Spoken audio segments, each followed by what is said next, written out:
ওনারা যখন আমাকে ফোন করে, বড় বড় আইনজীবী আছেন ওনাদের মধ্যে, আমি বারবার বলি আপনি আমাকে একটা ল ড্রাফট করে দেন না, সবাইকে বলেছি দেন না। এর মধ্যে কয়েকটা সাজেশন আসছে, বলে রাখি আপনাদের। আমরা একবার চিন্তা করলাম যে পুলিশকে এফআইআর নেওয়ার আগে আমরা একটা প্রাইমারি ইনভেস্টিগেশনের দায়িত্ব দিব কিনা, ইনভেস্টিগেশন করার পরে আপনি এফআইআর করবেন।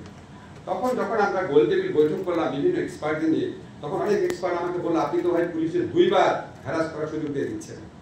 একবার হচ্ছে প্রিলিমিনারি তদন্ত করার সময় বলবে যে আপনার নাম ভিতরে বাইরে দিয়ে দিব, আর হচ্ছে এফআইআর করার সময় 2 বার দিয়ে দিচ্ছে।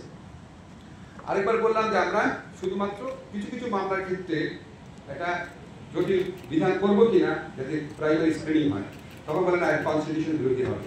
আজকে আপনারা যতজন আছেন, এই যে প্রথম আলো, ডেইলি স্টার, সমকাল, মানবজন সবাই আছে, আপনারা বাংলাদেশের শ্রেষ্ঠ আইনজীবীদের নিয়ে গোল টেবিল বৈঠক করেন, কথা দিলাম করবো, চ্যালেঞ্জ করে গেলাম, করতে পারেন কিনা করেন। একটা দেশে 15 বছর মিথ্যা মামলার চর্চা হয়েছে, সংস্কৃতি গড়ে উঠেছে 15 বছর ধরে, এবং যখন এগুলি হয়েছে আমরা সম্মিলিতভাবে প্রতিবাদ করতে পারি নাই, সত্যি পারি নাই।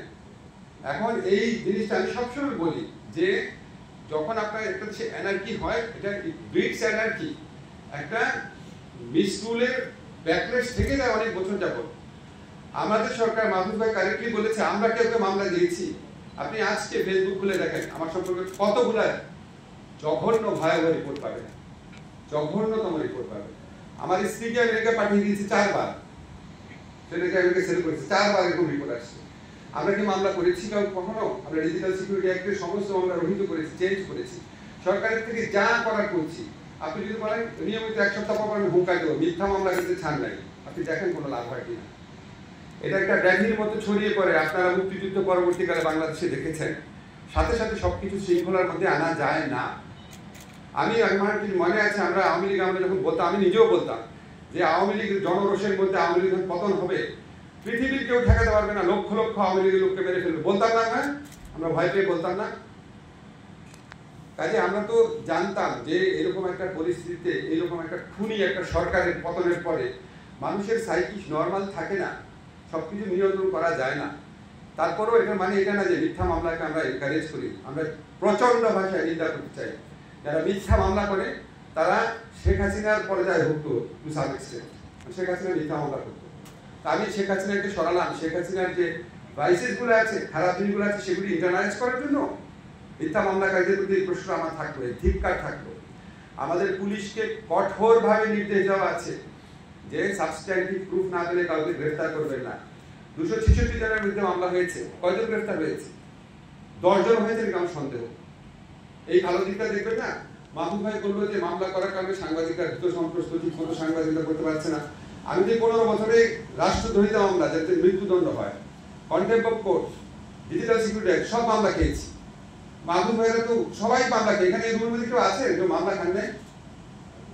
তার মধ্যে আমরা তো চেষ্টা করেছি, এবং আপনি যখন স্পষ্টভাবে দেখছেন মামলা হওয়া মাত্র পুলিশ গ্রেফতার করতে যাচ্ছে না, স্পষ্টভাবে দেখছেন।